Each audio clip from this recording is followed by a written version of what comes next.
What if you could take all of your short-term rentals and put it into just one property and 3x, 5x, maybe even 10x your revenue? That's what we're talking about with Svetlana Hanover today here on the Fearless Investor Podcast.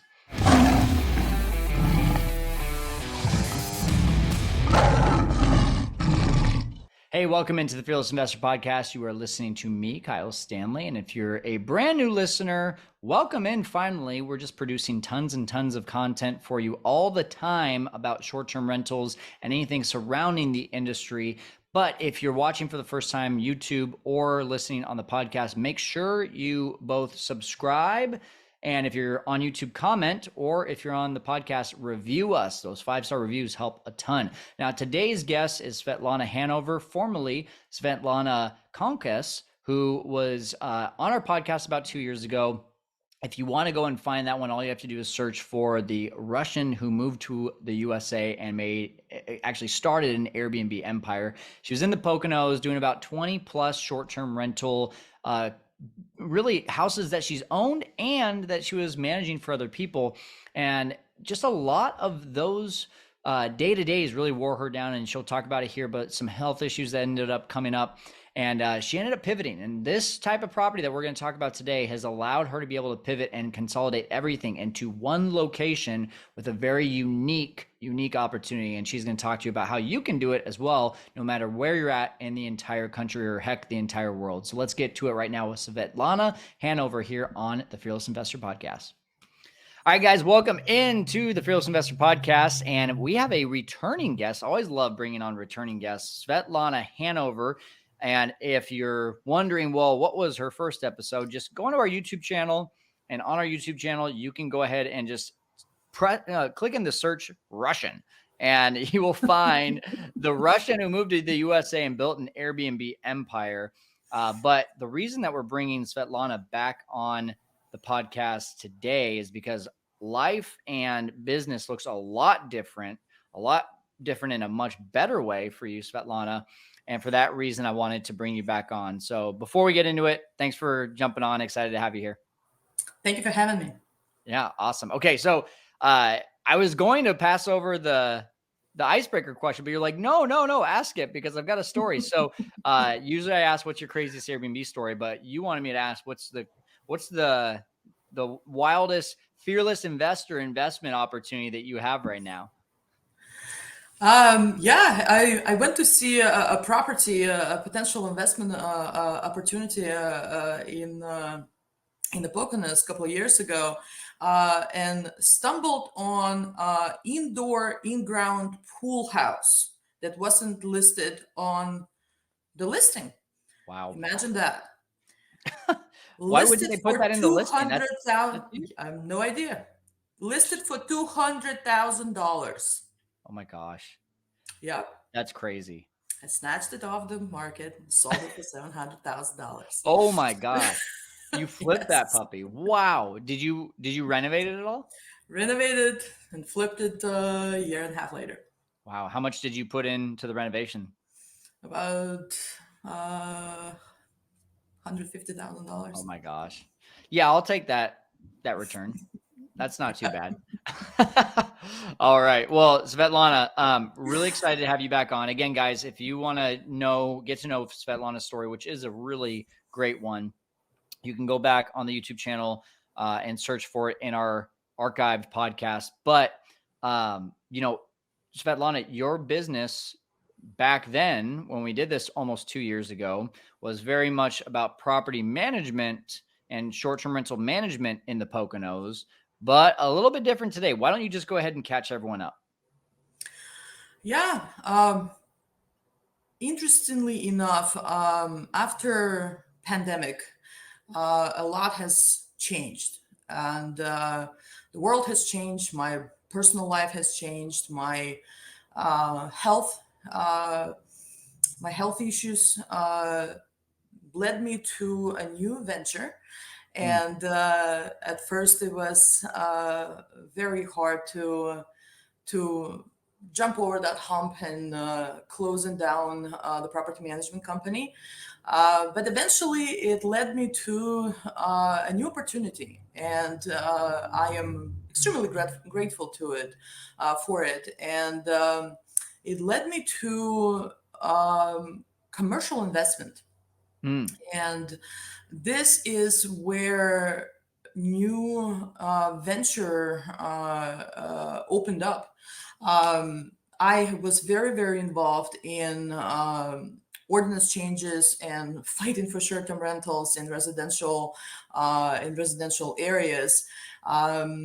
And I was very passionate about it and spent Hmm. a lot of time and a lot of energy advocating for changes in vacation rental industry and served on many committees.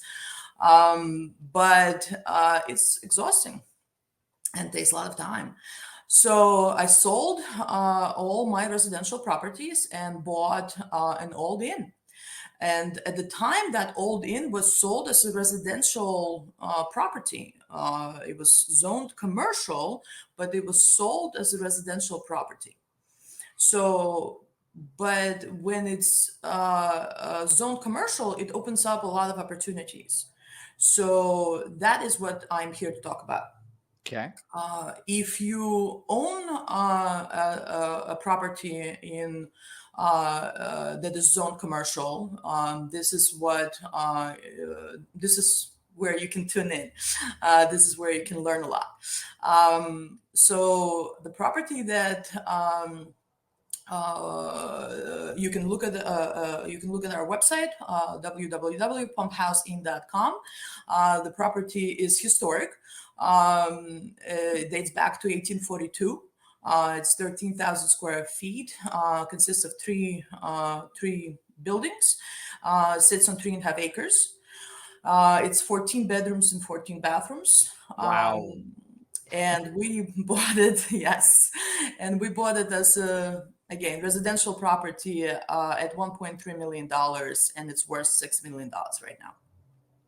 So I'm going to just share my screen here. So if you're listening on replay in the podcast, you're definitely going to want to go over to the YouTube channel. Honestly, it is the best way to be able to digest well, actually, the best way to digest our content is by being a part of the six-figure formula and seeing this live so that you can ask questions as well. But then the second best is definitely the podcast, or sorry, the YouTube channel. So let me share my screen. Share screen, and we're going to do this one right here. So, yeah, you're telling me this property is zoned commercial, but was sold as a residential. Now it's 14 bedrooms, and you said 14 baths? 14 bathrooms, yes. Yeah. Okay. So, wow, that's awesome. I'm going to just go through some of the photos, but I have one question for you. Does it feel like a residential property, or does it feel like a commercial property? Like, is there separate kitchen quarters? Is there separate, like, are you renting this out? I guess is even a better question. Are you renting it out as all one property, or are you renting out 14 separate rooms? So it's one property and three rental options. You can rent it for two people. Okay. Yes, you can scroll down. So Yeah. you can rent it for two people as one hotel room. We have four suites, private suites, right there. Hmm. Yeah. You can rent it for a party of 20. So you can rent that main house for 20 people. So 10 bedrooms and six full bathrooms and three half. Or you can rent the entire estate for a party of 28 people. Wow. So That's one awesome. property, three rental options. Okay. And the best part of this is you can rent it for all-inclusive weddings, spa retreats, reunions, corporate retreats, yoga retreats, and that's where the commercial aspect of it comes in play.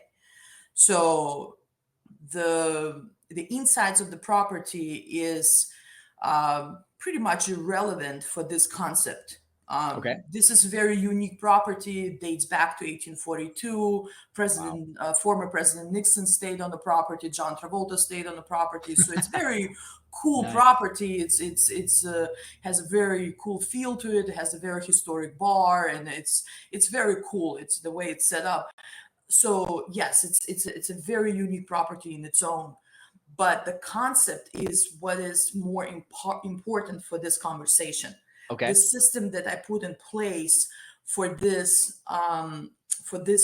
thing to work, right? For this concept to work is it doesn't have to be this particular property, right? So if our listeners have a commercially zoned property, obviously not, a warehouse, but an old inn, for example, and there's million and a half old inns around the country, Mhm. right?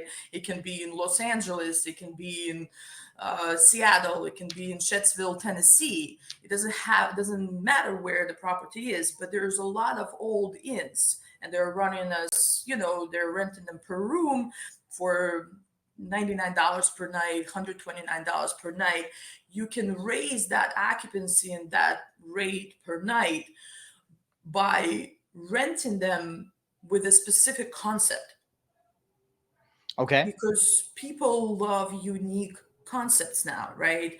Yeah. You can put glamping on the property, you can put you can add on tiny homes on the property, you can create a spa experience on the property. When people go to resorts, most people don't like walking out from the spa treatment and then walking across the huge yard of the resort, and especially when it's raining or snowing, and going to their room. Having a massage in your room Right. or in the very close by massage room on the property, and walking up the stairs or very close to your room from your massage treatment is a very different experience, having having that spa treatment, right? Absolutely. So having an all-inclusive micro wedding experience, um, arriving on a Friday afternoon, leaving on Sunday afternoon. I'm originally from Russia, and weddings in Russia are very different than the United States. So I managed very large catering hall for 10 years, and I watched very stressed brides run around like chickens with no heads for 5 hours, and I Right. could not comprehend the concept of a wedding that is the most important day of your life, and you're cramming that experience into those 5 hours, and then sharing that venue with another five brides. Like we did 20 weddings on average a weekend. We Wow. had 2,500 guests at a time on the property.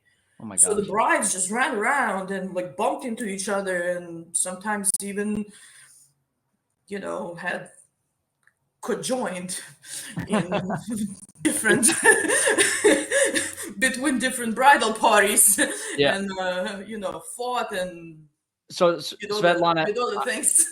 yeah. So So really, really quick here. So I want to bring this back because the name of this is buy these types of properties to 3x your STR income. So are you saying that by selling your single family homes, putting and moving it all over to this one inn, 14 bedrooms, 14 baths, and doing a concept and helping it be a unique experience rather than just like a motel, you've been able to 3x your entire income in your portfolio? Is that what I'm understanding? yeah, let me just wrap up Yeah.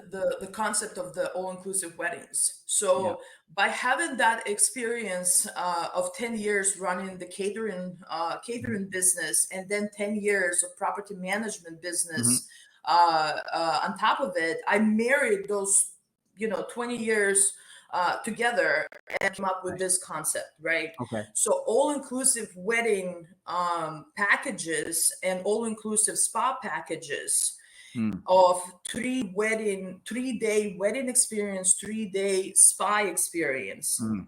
is that concept. I love it. So people are no longer running around for those 5 hours of spending that important day of their life, Hmm. 5 hours. Now they're joyful in that important moment of their life, right? Now we're adding massages, we're adding foot and hand reflexology into their wedding experience. The bride and groom are waking up to breakfast in bed. They're catered to, they're spoiled, Mm. they're experiencing joy. So now instead of renting your Airbnb for $2,000 a weekend, you're renting your um, inn for $20,000 a weekend as a wedding experience. Wow. Wow. So So that's, that's more than 3x. that's well, big you have a time. lot of expenses Mhm. that are coming out of it, but that's how you're putting together that system Mhm. with vendors, right? Got So it. you're So none of that's in sharing. house. So yes, so you're Yeah. sharing that revenue with your vendors. You don't have on staff chef, you don't have on staff you don't have staff, but you Right. have vendors, a very specific set of vendors in place that you are curating. You're Hmm. curating that experience for the bride and groom. They're walking into your establishment. They're not worried about bringing those vendors into your establishment. You have a system in your establishment. When the bride and groom calls you, you have a 90-minute consultation with them that you have every single thing in place, even napkins, color of the runner, table napkins, etc. Everything is pre-selected, so she literally clicks on colors and everything is set for her. Nice. That is what the system is consists of, and So that can be implemented anywhere. yeah, so in my head here, some of the people I'm thinking of for vendors that I would need, chef, maybe a wedding planner, masseuse. Who are some of the people that make this system and this process seamless for you? DJ, band, Mm. harpist, florist, wedding planner, photographer, videographer, a Wow. lot. There's a lot of vendors. So having, again, 10 years of experience running the catering hall helps. Now, do you put all that into what you offer, or do you say, "Hey, here's our estate, and now here's the list of people to It's a bring package. in?" So Package. we Wow. don't share a list of vendors. Everything You it's a package. So got when it. the bride and groom comes in, they literally choose a Mm. package. So Nice. it's this package, or that package, Yeah. and they don't the point of this, they're stress-free planning of the wedding and stress-free wedding itself. So Yeah. when they come in at 12 o'clock on a Friday, the day before their wedding, it's and it's already a moment of their wedding. They don't Absolutely. have to do anything. They're Yeah. catered to. So, what we're really talking about, right, is going from short-term rental operator to essentially event planner while also providing the venue. Um, I love that you said, this has helped you to get out of having to deal with regulations for short-term rentals. Is there a whole different set of license? And it will depend on state by state and township by Yeah. township. So it will be case by case per territory. Hmm. Okay, cool.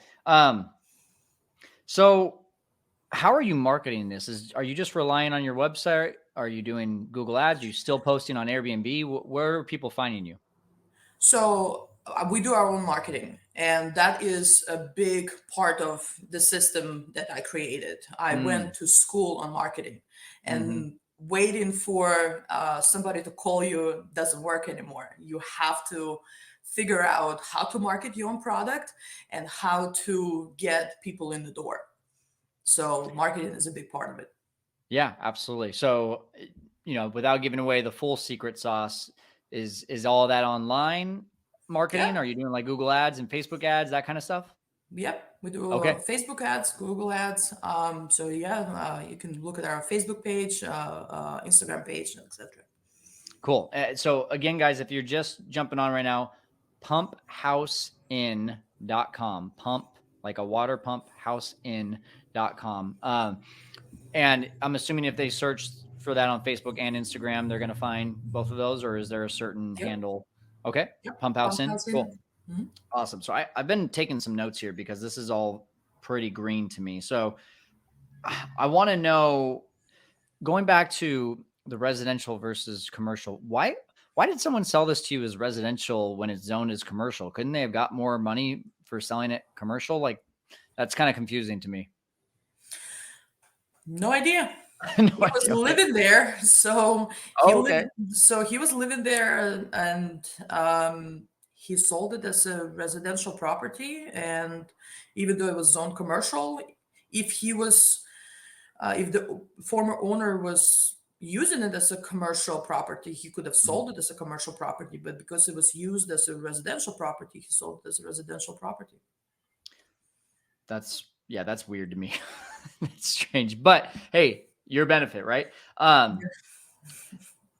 well, let's talk about the time commitment to this, right? You said you're taking away the stress for your client.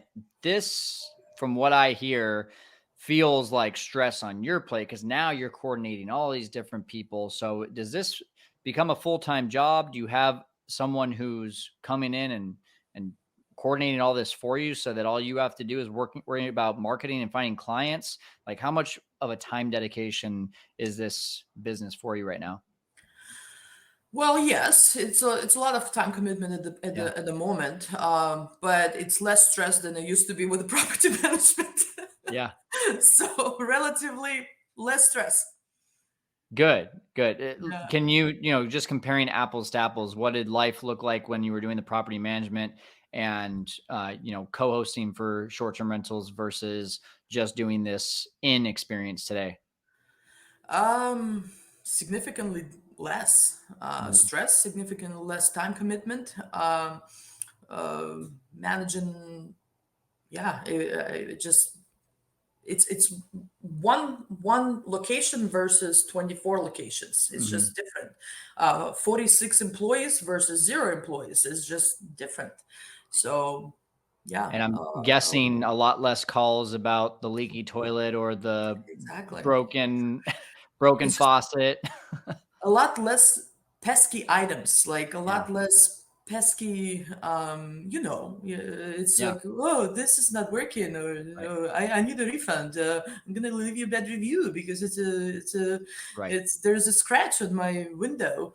It's just it's just exhausting when you're dealing with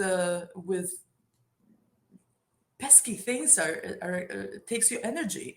Yeah, When you are providing a really unique and good product, it's joyful. mhm, So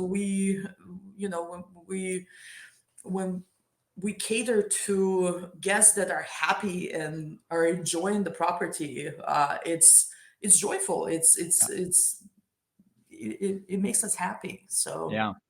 It seems like there's a lot more of a appreciation from this type of guest rather than an entitlement. yeah. Okay. I like that. Cool. What about, you said we can do this anywhere, but here I am thinking over here, like, okay, I'm in Fresno, California. People aren't like planning their destination wedding and spa experience in Fresno, California. They're probably doing that in Southern California and like some of the wineries in Northern California. But here in Fresno, we don't have a lot going on. So do you really think that I could open something like this in my own town? I believe so because I don't think a lot of people are planning a lot of destination weddings to the Poconos either. But Right. here we are. It's all about finding a property and finding that unique niche where Mm-hmm. you are going to offer what people want. So if you have a property or a set of properties, right? So this particular property, even though it's on one parcel, but it's 3 buildings. Mm-hmm. So you have one larger property and 2 smaller properties. You have um, large yard, right? So Mhm. you have enough options to do a lot of things. So in Fresno, California, hey, it's beautiful. I've been there. I know where you live. So if you find a particular property with particular settings to it, or if you own a particular property with certain aspects of it, you add on. I don't know. I have to really see and Mhm. figure out what works there, but I have to assume that in any area you will be able to find at least one property that would work. I would think of very unique, maybe historic old churches Mhm. or barns or something that could be renovated and put in place that would be interesting for people to go to. Yeah. So if it's an old inn or barn or church or something that would have a character, and Okay. that's how you So can market it. I like this idea of like an inn with a barn because we are in a farm town. That's what Yeah. Fresno is really known for. So how do I go about finding this property, Svetlana? Like, are you marketing? Am I just looking straight up on LoopNet or MLS, or like how did you find this one especially? Um, would love to know where I would start. I found it on Zillow. I was Yeah. just Wow. I had a surgery and I was in bed and I couldn't move and I was just looking. Hmm. I found the property. I fell in love with it. I realized it had an incredible potential. I wanted to see it literally the next day. My husband wouldn't let me because I literally had a major surgery 3 days ago, and I had to wait a week to go and see it. So yeah, you can. I'm sure if there's a will, there's a way. So Yeah. I'm sure Zillow is one good avenue to look for it, but LoopNet is another good avenue for commercial properties, especially if it's churches and barns and farms. But Zillow is a great one of the great ones Awesome. to think about. So we kind of grazed over it. You mentioned in the beginning, you just mentioned it again. You had some health issues, and I think to quote you, you said a lot of the things that went on with your health actually led to you changing into this exit strategy. Um, you want to go in a little bit more about that and just kind of let us know what happened there and why this was such a pivotal point for you in making this decision to move over to an experience and an inn? Why my health issues brought me to. I'm sorry. Say Yeah, it that's again. that's what you said, right? You said that your health issues, one of the things that happened was that you had health issues and it led you to changing paths, right? Yeah, I had a head injury, Mhm. and head injury brought an extreme migraines that Mm. some of them lasted for weeks to several months. That I was in bed for 60 days at a time. So I had to stay in dark room with no noise, no screens, and that gave me an opportunity to slow down. I had to stay away from screens and away from computers and phones. So when you are running and trying to run a business and Mhm. be always on the go, you can't see the big picture, and Yeah. maybe when you're running so fast you can't see where you're running to, and you run into stationary objects and you get a concussion. So that gave me an opportunity. At the time I didn't see it that way, but Right. when time goes by you really see it that way, that it gave you an opportunity to slow down and see the big picture. So here I am Yeah. with a new venture and a new business and a very unique business opportunity and very unique system. And I'm very grateful to my head injury at this point.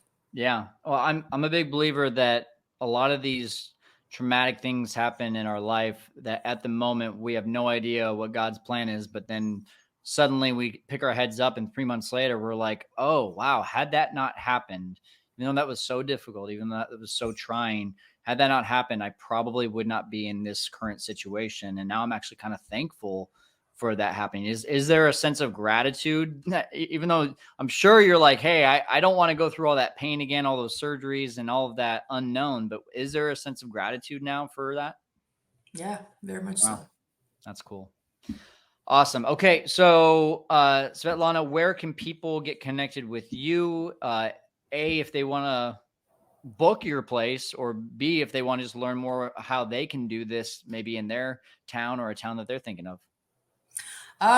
You can book our place at pumphouseinn.com. And you can reach out to me at 570-260-2900. Text message is the best way to communicate with me. And we can talk further with how you can implement this system in your area and get 3x on your short-term rental income. Awesome. One more time on that phone number, just so people can write that down. 570-260-2900. Okay. Svetlana, you are awesome. Congratulations on the pivot and all the success. I'm glad that you're healthy again. But thank you today for jumping on and helping our audience to conquer the world of short-term rentals, especially unique experiences. Thank you. Thank you for having me.